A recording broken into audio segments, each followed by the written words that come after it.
What does financial independence mean to you? That I can do essentially what I want to do when I want to do it. It was why 52% of people in business survive despite their best efforts not to, and the rest fail. What do you think? It doesn't matter what you're doing. You know, I say about driving on the road. What's your book's about, John? Business blunders and bloody great ideas. Welcome. I'm Tracy Irwin and I'm passionate about financial independence and wanted to share stories of inspiring entrepreneurs to prove it's possible for everyone to strive towards financial freedom. Today, I'm talking to John Attridge. John has spent 3 decades in the digital trade credit space. He has experience with household brands like Coca-Cola, MLC, and Microsoft, but feels most at home in the SME business sector. He has built and sold 2 8-figure businesses. He has recently been awarded a legend status, we all know he's a legend, for services in his industry. And currently, John is CEO and founder of BBX UK, which is recognised globally as the largest player in the sector with operations in 13 countries. And he's also somehow found time to be a best-selling author. So welcome, John. Thank you so much for joining me. It's my pleasure, and it's always good to be having this sort of conversation. About money. Not enough people talk about money. So on that note, what does financial independence mean to you? Yeah, so I guess it means different things to different people, but independence to me means that I can do essentially what I want to do when I want to do it. And you don't need, a lot of people get tied up that I have to have 10 million, 100 million or whatnot in order to do that. But when you think the process through of living a life, as long as I have got it to the point where, the house I'm living in, I don't owe any money to those really nasty people called banks. I can come and go when I please. I've got 2 passports, so I can live here in the UK or That in is freedom in Australia. itself, isn't it? As you can probably tell from my accent, I live in Bournemouth, but that's I also spend a fair bit of time overseas. And at the end of the day, you can eat 2 or 3 meals a day. You can I like a beer on a Friday, and as this is a Friday, I'll be having 3 or 4 beers later on today. Awesome. And it's always a religious action that I take every Friday where possible. But after that, what do you do with money? You get to the point where you simply can't spend more than a certain type of money without being grossly exaggerated in your lifestyle. You could buy 12 Lamborghinis, you could live in a 20 million pound house. But for me, as long as the house doesn't leak, I don't owe anybody any money. I can have my beers on a Friday. I can eat my 2, 3 meals a day. I can go out. I can treat my kids to a cruise when I feel like it. We're going down to the Caribbean this year, Oh, 2 nice. weeks down there. So, it's the small things in life that you've got to enjoy, because a lot of people say, you only live once, but that's a lie. That's bordering on what Keir Starmer would say. He's into these lies and U-turns, but anyway, that's another story. So people say you only live once, but that's not true. You only die once. You should live every day. Nice, like it. There's a definite yes, I get that. So for you, it's more about people and experiences, which I think is really important. I was talking to somebody yesterday about having big houses, and actually, if there's nobody in that house to share it with, it means absolutely nothing. It's not. As I say, I live in my house. It's not a multi-million pound house, but I can walk to the beach in a couple of minutes. I can walk to work in a couple of minutes. I can be in the high street in a couple of minutes. And if I lock it up, it's a penthouse of part of a building, so I can lock it up and leave it, and no one's going to break in. And well, touch wood, not the last 10 years anyway. So it's somewhere to put your head that's comfortable. Yeah. So when you go between living between Spain and England, I feel like I'm forever going home. Do you have that same kind of feeling? It's like when you go home to Australia, like I'm going home to England, but then actually when I'm going home to Spain too. So do you have that same kind of feeling when you go to Australia? Yeah, I guess home's home where you're putting your head down. But if I'm here in the UK, I'm home and I enjoy the things in the UK. If I'm in Yeah. Australia, I enjoy them as well. So it's only if England's are playing Australia in any kind of sport, as you know, I've got a little bit of sporting background, then it's always going to be Australia is the home team So, for me. right, I watched England play Spain in the last World Cup, by the way, in a pub, and it was like, it's like people questioning, like, who are you actually supporting? I'm like, England, obviously Spain won. And the experience, by the way, being in the streets afterwards, when Spain won was phenomenal. Like as soon as I walked out that pub, I was like totally forgot that England had lost and just enjoyed the atmosphere of the Mm. fact that I was in Spain when Spain won. So, yeah, it is a strange one. I think when we get to sports and things, it's always going to be our original home, isn't it? That's like, That's yeah, it. that's how it's home. It's where So you're born. So. it is, yes. So I just mentioned in the blurb about you've had like connections with really big companies, but you actually feel more at home with SMEs. Why is that? Yeah, I think my experience with big companies on silly money, but all the backstabbing, the covering of your bum, the CCing on emails, uh, just the scramble to get ahead in that jungle is just not exciting for me. Okay. It's uh, a lot of people. It really is a dog eat dog environment most of the time. And as I say, I've spent some time with some pretty big companies, as you mentioned before. Um, the other thing is within most big companies, not only is there scramble for some type of responsibility and bum covering, you don't have any decision making ability. Okay. So I always talk about in my book and other things, books about management style. If you're going to pay someone a salary, empower them because, you know, and another saying I have is pay someone 1 penny an hour extra and include thinking in their job description because, you know, I use this. I got an example. I was on a cruise once with my wife, and we do a lot of cruises around the world, as you probably aware. I think we've done more than 500 days at sea over the years. Wow.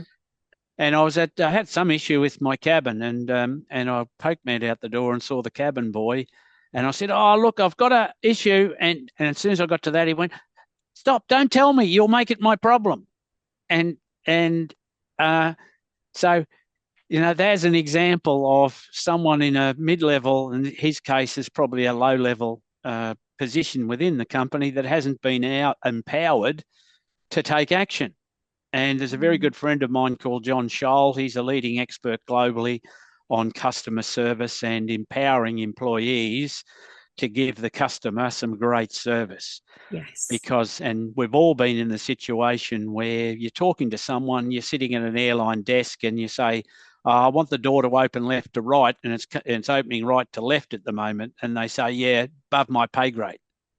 And Oh, we've, yeah, I've heard we've, that before. we've all Definitely. come across those and you think, why should it be above your pay grade? If it makes your customer journey more pleasant and more pleasurable, then why don't large corporations empower their people up to a certain point to make decisions that interact with customers? So that's the major difference I see with massive companies. And then when I see small companies, that they should be nimble, they should be agile, they should be able to make a decision because the power within the decision lies within the owner or in the medium-sized businesses, the management structure, who definitely should be empowered to make decisions.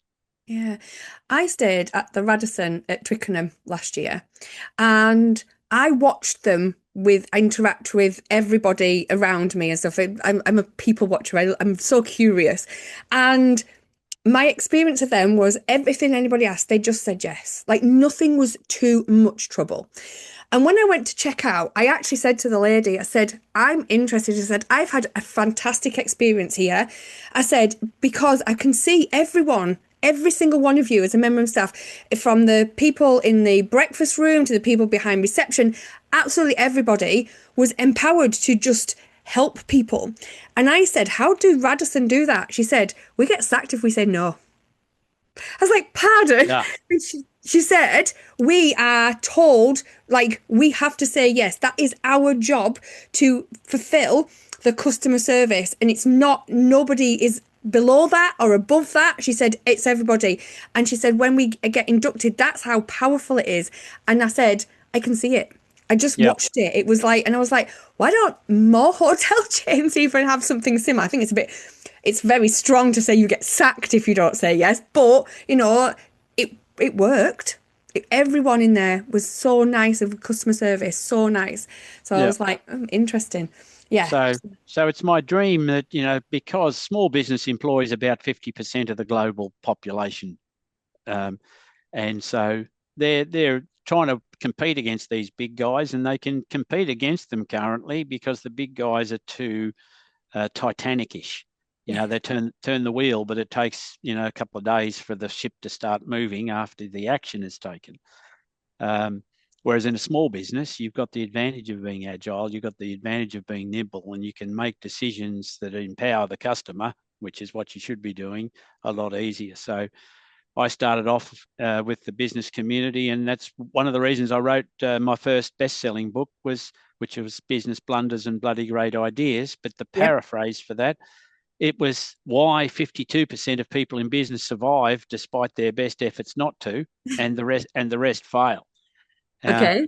I wrote a LinkedIn article this morning, and I was at the Business Design Centre 2-day show last couple of days, and I walked past, and there was a company, and I think I can tell them the name. It's a bit of tongue in cheek. Was called Female Techrepreneur. Oh, okay. So I'm thinking, there you go. But so they had the name of the stand up, but there was nothing in the stand. They hadn't turned up, and Really? so I put a little cheeky post out, and I said I could have almost bet that it would take a woman to be able to man a stand remotely at a trade show and get results. And it was tongue in cheek, obviously, but Yeah. I wrote a little article on what happened. That the show was a good show. It had good footfall, good place, great location at London Angel, Okay. easy to get to. There was a tube strike. So there was plenty of people saying, oh, there was a tube strike. But I talked to all the exhibitors there, and there was like 80 of them. And they all said, yeah, we saw there was a tube strike, so we set off yesterday. Or because there wasn't a tube strike yesterday. Or we got there at 7 o'clock this morning. Or, we took the bus that was on there. It was all these other plans because they knew there was going to be an issue, and then they just adjusted. Whereas the lazy people and Yeah. the people that survive despite their best efforts don't turn up uh, late, or Yes. they're not there at all and say, oh, there was a tube strike, and you think, you know, uh, so my job is to try and get their heads to the point where that they understand there's an issue using this example, and how do you surf around that? How do you prepare to, what's your strategy in order to make sure you still get there despite any adversity that hits you there? And that's getting back to, that's a silly example today, but I started my whole community 37 years ago when we had an Australia-wide pilot strike. Okay. So I had a car rental business at the time, and we relied on people jumping off a plane and giving superior service because we're more nimble than Budget, Avis, Thrifty, and Hertz. And people Yep. saw that and thought, yep, we'll go with you guys. So we made more money than you could poke a stick at the year before because we had World Expo in Brisbane. So Right. we had 6 months of 100% plus occupancy and the 2 months either side. So we made more money faster than you can spend it. And I truly mean that. I'm not being flippant.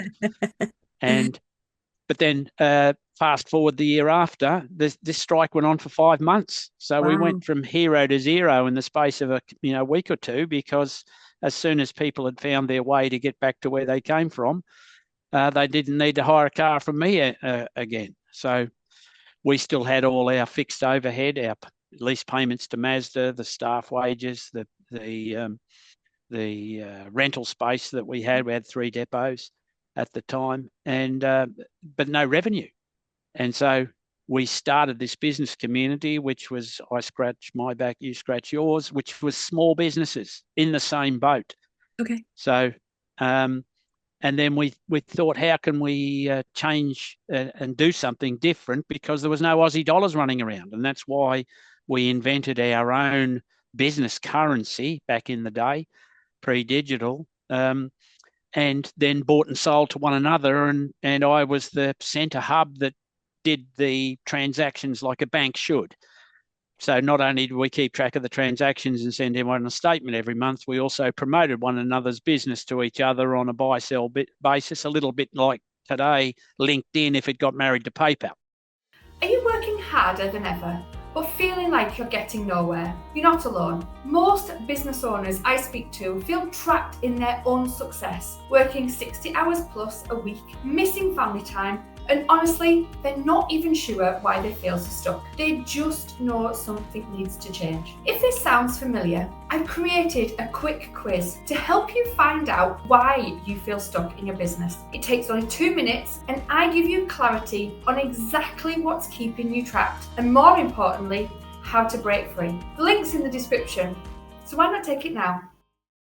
Right, okay. So that I, that it's really that interesting because I didn't actually know how you founded the business and the reason why. I know what it does and it's a brilliant community, but I've never actually heard that story before of like how, what, and it is about adaptability, isn't it? It's like knowing, like as business owners, we find a solution to every problem rather than just moaning about the problem and just not doing anything. And I think that's what makes a good business owner is the adaptability of finding a solution. Like, you know, I have a friend that sometimes she'll moan at me and I'll say, do you want me to just listen or do you want the actual solution?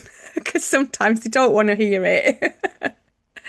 and as I say, that's my favourite saying is I'll pay you a penny an hour extra, include thinking in your job description if I'm talking to someone that I'm not getting traction with. So that should never happen in a owner operated business, because here in the UK nowadays there's about 5.5 million businesses, depending on who you talk to. Okay. But there's over 90% of them are one-man bands or one-person operations. So solopreneurs, whatever you want to call them these days. But so that means that the buck stops with the person looking back at you in the mirror. And if you can't empower yourself to make a decision in favour of your customer, then that's an issue that you have. I used to play a lot of sport, as you know, and Aussie rules football was one of them. And my favourite sign in the dressing room was the man in white is always right, even when he's wrong. So no point talking to raving onto the umpire. And I laugh at Premier League footballers today, and here they are moaning about the ref and getting around and crowding and think, maybe he's going to change his or she's going to change her decision one day. And you think, I keep watching the games, but I never see it. And you think, man, the definition of impossible or ridiculous is continuing to do the same things over and over and over, and yet they expect the outcome to be different. Yeah, that's so true. So, take responsibility for your own actions. If you see an issue, do something to change it. Don't moan about it. And if you can't fix it, don't worry about it. Ignore it. That's the key as well. Otherwise, you get stressed out. So for the fact that we have got so many solopreneurs, like it can be a really lonely place, especially if you're not sure what decisions to make. What advice could you give somebody to actually, if they're in that position, they're doing really well in their business, but they're kind of like stuck at making small decisions, big decisions. They're just not quite sure what's right, either for themselves or for the customer, and finding that balance as well. Like, what advice would you give them? So I talk about this in my book again. I know I sound like a brazen It's promotion fine. for We'll the talk book, about your books later, John. but I adopt the 80-20 rule. So the Pareto principle. Yeah. So I focus 80% of my energy on the 20% of things that give me 80% of my outcome. And so if you read that book and understand it, that can help. But join a community. I run a business community. It's by world standards, it's not massive. There's about 9,000 businesses here in the UK, and there's about 480,000 in the other parts of my world. Wow. But they're all they do a few things. Not only do they transact with one another, but we run events and seminars and webinars and teaching things and learn lunch and learns and all sorts of things where you get same sort of people in the room together and you share ideas in a 12 in an hour's online thing or an in-person meeting. Yeah. And you share each other's. It sounds like a little bit like an AA meeting, although I've never been to one. But you hold hands and you don't do the seance. You share. This is my issue, and you'd be surprised. I do a lot of speaking at international conventions that are industry specific. Yeah. And you get different people in the room from different companies, and yet most of the time, and they can be in different countries, it makes no difference. They have the same issues. Yes. And the light bulb comes on. I'm in Greece and I have that same issue with customers not turning up on time or booking an appointment and not showing. I was reading a thing about the NHS this morning where they've got some ridiculous number, and I'm thinking, I can't remember what it was, but I recall somewhere north of 30% of all appointments made, no one turns up. That's ridiculous, considering how many people can't get appointments. And you think you can't get appointments, you can't see the doctor. And so, there's a system that needs changing in some things. So I'd look to a solution. And my solution in that example would be, if that was my business and there was a lot of people not turning up, I'd charge a deposit for making a booking. Yes. Now, this is applicable, hospitalities and really, moany sector at the moment. And I really do empathise with them. They did have a genuine issue. But you book a table at a restaurant, you phone up and you make the booking and there's no commitment, there's no deposit. John, I'll see you at 7:30. If I don't turn up, what do? Yeah, they've lost money. They've probably turned away people from that table because they've got a booking for 7:30. I know I could go on for hours like this, but I do articles on this, and this is what I try and look for. And I did a video on it a year or so ago when I was sitting in going to a restaurant with my wife and 2 adult children, and we went to go into a restaurant, and they said, "Oh, have you made a booking?" And I said, "No." We've got one table over there, but it's only for 3. But it's got a booking coming up, and we've got another booking over there for 4. That's inside, and that's got a booking. I said, "What times are these bookings?" And they were like, an hour and a half ahead of what I was doing. I said, "Oh, we're only here for lunch. Yes. Why don't you take a chair off the table for 4, put it next to the table for 3 so I can look out the window and you can have me as a customer for an hour and a half, and I promise I'll leave," And they went, "Oh, okay." Yeah. I almost had to run the business for them, and I'm the customer, and I think, so getting back to your question, a lot of people in business do survive despite their best efforts not to. And the reason is they don't think through the issue. They panic. So to stay calm, think through the issue. If I change this, can it change the outcome? Yes. If I do that, will it please the customer? Then do it. And despite my best efforts, if I can't think of a solution, then I just hold my hands up and say, "I'm sorry, I can't change it." Your business is successful, so why do you feel so miserable? Here's the thing, success doesn't always automatically equal freedom. I see profitable business owners every day who can't take a holiday, who can't switch off, and they feel completely overwhelmed by their own achievements. Sound familiar? Well, I've created a simple quiz that pinpoints exactly why you feel stuck in your business. It will give you the clarity you need to move from being trapped to being free. Why don't you take the quiz now? The link's in the description below. Yeah, definitely. When I ran the accountancy, I didn't actually realise how good my customer service was until I sold the business.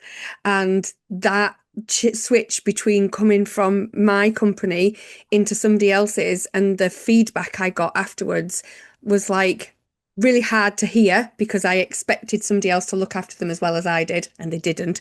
But also in a little way, it was quite reassuring to think, actually, I really am good, really, really good at customer service. But whilst most business owners kind of just do what they feel is right, And I think I was in that bracket. I just was doing everything that I thought was right. Like the whole mission statement of TI Accountancy was treating your business as if it was our own. So like Yeah. literally that's what we did. And I think that, yeah, and it was a bittersweet moment when I realized that actually not every accountancy was as good customer service as mine, but hey ho. Well, But yeah, what do you think? It doesn't matter what you're doing. I say about driving on the road, people get frustrated and road rage and whatnot, but yeah, it's the only sport in the world where the A graders and the Z graders are all mixed up in the same event and you don't know who's who. So there must be, you jump on a plane, you think, I hope this plane, the pilot knows what he's doing to get me there safely. It's out of my control. And there must be the best pilot in the world. And, old Sully Sulberger, the guy that landed on the Hudson, you think he'd have to be up there as pretty decent. you He had must to be. make a snap decision after the bird strike and Yeah. all the engines stopped working. And he had a decision to make within, I think, 14 seconds. And if he didn't make that decision, everybody on that plane, including him, would have died. Oh, yeah. Yeah, Now, that's true. you can imagine if there was another pilot in that seat that wasn't as good as him, and we would be reading a different result and we wouldn't be watching the movie Sully on the Hudson or whatever it No, was. 100%. Like I know that when you go to, say, the Netherlands from England, if you're getting an EasyJet flight, I know that quite often they're actually trainee pilots on those flights with somebody obviously who's training them alongside. They're not just on their own. But you could actually be in a plane with somebody who's landing a plane for the first time in their life. You just don't know it. Well, you got to do it. You've got to do it once, don't you, to be the first Exactly. time you It's landed got it, to be, they've got to do it once, haven't they? So yeah, it's really interesting. And I know that EasyJet have a really big training like facility. So it's Yeah. kind of like every time I got on a flight to the Netherlands with EasyJet, I'm thinking, wonder how many times this guy's actually landed a plane before, because you had no idea. I mean, he could have landed it thousands of times. It could be just a normal flight. You just never know. Yeah. Oh, So the point of all this is that you're dealing with as a business owner, you're juggling a lot of plates, yep. and you're dealing with your accountant and you're dealing with your marketing people and whatever else. A lot of the time you're doing the stuff yourself, which is another thing I write about. Stop doing that. Yes. Focus on the things that you're great at and love doing, and then outsource the things that you're not so great. I see a lot of small businesses spending a day a week on accounting. I asked them, "Oh, you're an accountant?" No, no, no. Do you like doing that? No, I hate it. Yeah. So, why do you do it? Why don't you outsource? Oh, it's going to cost money. Is that the first thing you think that they should outsource, or do you think they should outsource something else first? What's the list of what they should outsource first? I have a broader brush. You Okay. should outsource everything. I mean, 100% of activity that you don't like Okay. and that you're not good at. Okay. Now, the barrier says, "Oh, but I've got to pay for that." Now, I've got a solution for that because you've already got the revenue sitting in spare capacity in your business, but that's another conversation. But even if you weren't part of my community, just think of the math on this. You're a great dentist. So if you focus on and stop, and you're getting, I don't know what dentists get nowadays. They must get 1,000 quid a day, whatever it is. So instead of taking Friday off to do your accounts because you can't afford to pay for an accountant, do an extra day's dentistry. You're good at it. You make another 1,000 quid. You pay the bookkeeper 200 quid. You're 800 in front. Yeah. So adopt that mentality. Keep doing the things that you're great at and love doing, and you'll end up having more money by outsourcing than you will by trying to be a jack of all trades. Yeah, I say that same to my clients as well. I'll say like, when you outsource, say, to a VA or a bookkeeper, the main thing they've got to remember, because quite often it isn't to give you back time to go fishing or golfing or whatever. It is you've got to take that time to be generating income. Like you can't just outsource things and think, oh, I've got more time now and go and walk the dog. It's kind of got to be aware that in process you've got to make that money back, Yeah. because or your cash flow is going to get hit, which is what they're scared of in the first place. But they sometimes don't see the link between actually having to generate the income with that extra time. But that's a win-win for everybody because the economy just gets better. So. So it's decision making by starting with the end in mind. Stephen R. Covey's Second Good Habit of book. Highly Effective People. Yes. And so in that case, you'd think, well, okay, hang on. In 2 days' time, if I do this and I go fishing, what will happen? Work your way backwards. Or in 2 days' time, if I spend more time in my business, what happens? Work out the math and come backwards. You'll arrive at the correct conclusion 100%. rather than just burying your head in the sand and doing the work yourself when you should be pulling people's teeth out or whatever it happens to be. Love it.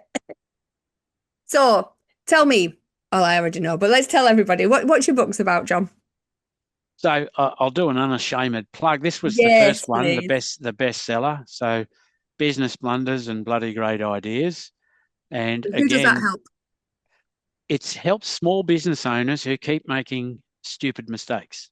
We all do Now, that, don't we? how do I know about this? As I say, working with the business community the last 37 years, I've seen every possible mistake, blunder, stupid act known to man, woman, and beast. And it's some dumb things. And, I list in those that people will resonate when they read them. Oh, yep, okay, I've done that. Oh, I know a friend that does that. And even if you haven't done them yourself, you will recognise those blunders. Yeah, And they're the sort of things not only just in small business but larger business. They're the conversation starters in a pub where everybody's putting the world to right, and everybody's got an opinion. It's like having a bum. Everybody's got one, Yep, right? that's very true. So you sit there over a pint or over a wine, and there you go, pontificating about the world and putting it to right. But when you think about it, it's probably you that's involved in this scenario, and yet you either don't admit it or you haven't come to the conclusion that you're guilty as well as anybody, because none of us are perfect. Yeah. And so it talks about a lot of things that people do, particularly small to medium-sized business. And my definition of a small to medium-sized business, by the way, is someone employing up to about 50 people and with about up to 50 million of turnover. Okay. So, Okay. so some people call them medium-sized, but the definition, that's what I go about, is Yeah. whatever. So I'm not talking about the massive companies because, again, you get back to what I was talking about before. Then trying to find a person within that organisation that can make a decision to change something is near on impossible. Yeah, it's true. It is So true.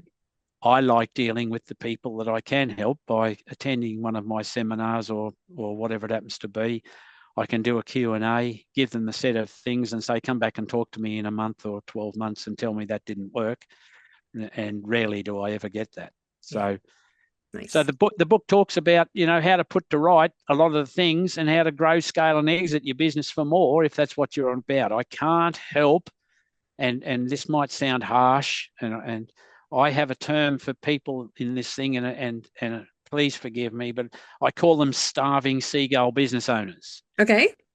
And they're out there, squawk, squawk, squawk, help me, help me, help me, lend me your brain for half an hour. You can tell the sort of people that want to come and talk to you, and all they want is me, me, me, me, me. And when you turn around and ask them, they're work-life balance businesses.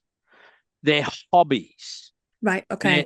There are always want to work from home type people. I know I'm stereotyping some people here, but the vast majority in those three groups do not want to grow. They don't want to scale. They don't want to exit. They've got no exit plan in mind. They just want to keep working until something happens. Yeah. And I can't help them. So this book's more towards the people that want to start a business. They want to grow it. Two, they don't have to grow it to 100 million exit or whatnot, but they have to grow it with a plan in mind to exit it at some point. Yes. And so they're the sorts of people that I want to try and help if I can, using the experience I've had from the last 37 years of dealing with people from all walks of life, from business owners, from dentists and doctors and professionals to tradespeople and marketeers, restaurant owners, hoteliers, mechanics. It runs across the whole board of spectrum of the different types. They've all got a few things in common. Right, okay. So how do people get in touch with BBX? It's all on the website, which is all the w's.bbxuk.com, which is our UK branch. If they want to connect with me on LinkedIn, feel free. My LinkedIn promo says get an 85% reduction on costs in running your business. Not that that attracts many people, because nobody's interested in getting an 85% discount. They think it's too good to be true. So LinkedIn is also a good tool that I use. Yeah, go check out John and see what the actual BBX offers. It is a really good community. So, but thank you so much for joining me, John. I've really enjoyed our chat. I could speak to you all day. So I've all the details will be in the chat in the description. If you want to get a call to John. But yeah, thank you very much for joining me. Been my pleasure, and have a good day. Thank you. Right, I'm just going to Thank you for watching to the end. I really appreciate it, and it shows that you are serious about moving your business forward. I want to share something with you. When I was little, I watched my mum skip meals so my brother and I could eat because she didn't have enough money to feed us all. That pain changed everything. I promised myself I would never need to rely on anyone else financially. I worked relentlessly towards financial independence. Even as a young parent of 19, I still worked. And once I achieved financial independence, I became passionate that everyone deserves the same. But here's what I've discovered. Successful business owners can feel financially trapped just in a different way. And that's why I created the Money Metrics Academy to help you understand your essential business numbers in under an hour a week. No jargon, no overwhelm, just the clarity you need for true financial independence. Why not join the free entry-level membership and see how the community can help you? Let's get unstuck together.